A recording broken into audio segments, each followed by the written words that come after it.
Ever since the Franco-Prussian War in 1870 to 1871, the Germans recognized that they were likely to face another war with France. That was the war that allowed Germany to unify. They humiliated France. They were able to capture some very valuable territory from France, in particular Alsace and Lorraine, which is very mineral rich.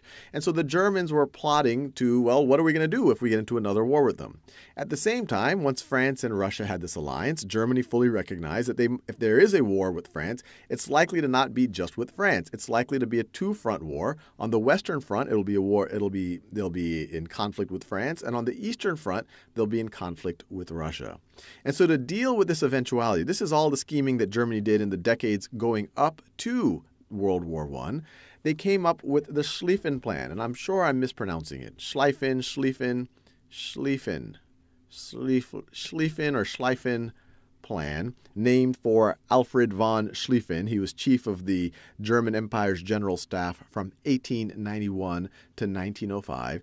And it was based on how do you deal with a two-front war.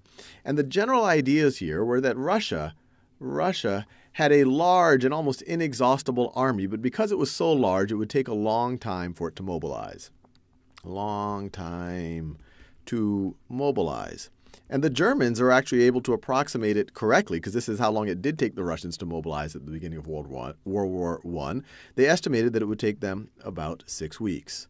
So the Schlieffen Plan called for enough German troops on the Eastern Front initially in order to keep the Russians at bay. But then the main fighting force of the Germans, while the Russians are mobilizing, is to go after France and try to essentially knock France out of commission so that they're not facing a two-front war anymore, and then have those troops go back to fight against the Russians. And the way that they wanted to do it is by rolling through Belgium in kind of a wheel-like pattern like this. And the reason why they wanted to do this wheel-like pattern is that they correctly predicted that the French were very eager to get this territory right over here. And the French actually had a plan, they call it Plan 17, for going after Alsace and Lorraine. It was an offensive plan. And the view is if the French army is going in that direction, if the German army rolls through Belgium and is able to get them from the rear, they could put the French army out of commission.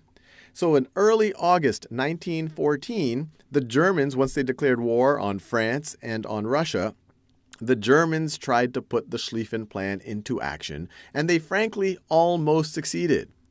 So through August and early September, the Germans were able to essentially roll through Belgium. And keep the combined mainly French forces, but there was also some assistance from British, to keep them on their heels. And this happened all the way until early September, when they get near the Marne, or a little bit past the Marne River in France. And it was here that the 6th French Army, and when we talk about armies, we're talking about huge numbers of troops. The 6th French Army had over 200,000 troops in it. When we're talking about the Battle of the Marne, which I'm about to talk to, we're talking about the first Battle of the Marne. We're talking about a battle that involves 2 million troops. So these are battles that are occurring on an epic scale. Just each of these armies, this army or this one, right, or even the German armies, we're talking about hundreds, tens to hundreds of thousands of troops. In general, an army you're talking about over 50,000, 60,000 troops. So what happens as you go to early September, especially September 5th, 1914, the 6th French Army recognizes a mistake that the 1st German Army made. By trying to roll around like this, they exposed their right flank. So right over here would be the right flank of the German army. And just as most mammals, our flanks are kind of our weak spot, that area between your ribs and your hips, the same thing is true for armies. The front of the army tends to be where you have the strongest forces, and then you have your supply routes going back. So if you can outflank an army, and that's why a lot of military strategy is designed around, you can hit an army in its weaker points. So by September 5th, the 1st German Army recognized this, but it was too late. By September 6th, they were in battle. They were essentially being confronted by the 6th French Army, and by essentially turning to meet them, by turning to meet them, they created an opening between them and the second German army. And that opening was the French and the British were able to take advantage of that to essentially put the Germans on their heels after a month of advancing. And so right over here you have the various French armies, and they were assisted by the British Expeditionary Force.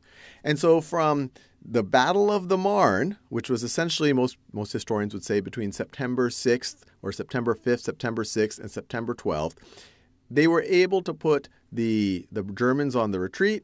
The Germans retreated past the Aisne River, and then once you get into November and the end of the year of 1914, the Germans essentially entrenched themselves, and they were literally building deep trenches in northern France and a little bit of western Belgium. And what I have right over here, let me see if I can draw it. What I have right over here, what the boundaries are eventually happened after the Germans suffered essentially their first big defeat. They had to retreat, and they had to literally retrench. And this is what the borders would then be like. And these were literally trenches getting dug here. And these borders, this first stage of the war was hugely dynamic. You had armies moving fairly rapidly over a period of weeks and months.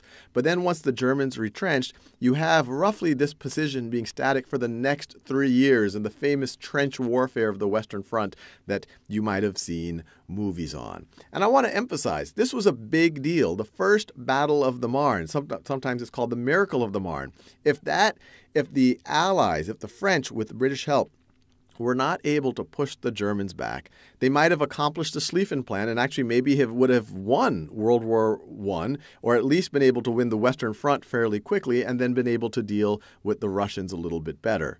But because of the miracle at the Marne, which was hugely bloody, we're talking about 500,000 casualties on both sides. We're talking 100 to 200,000 dead on both sides. But because of that was able to hold off the Germans, but it got the Western Front in this kind of ugly 3-year-long trench warfare.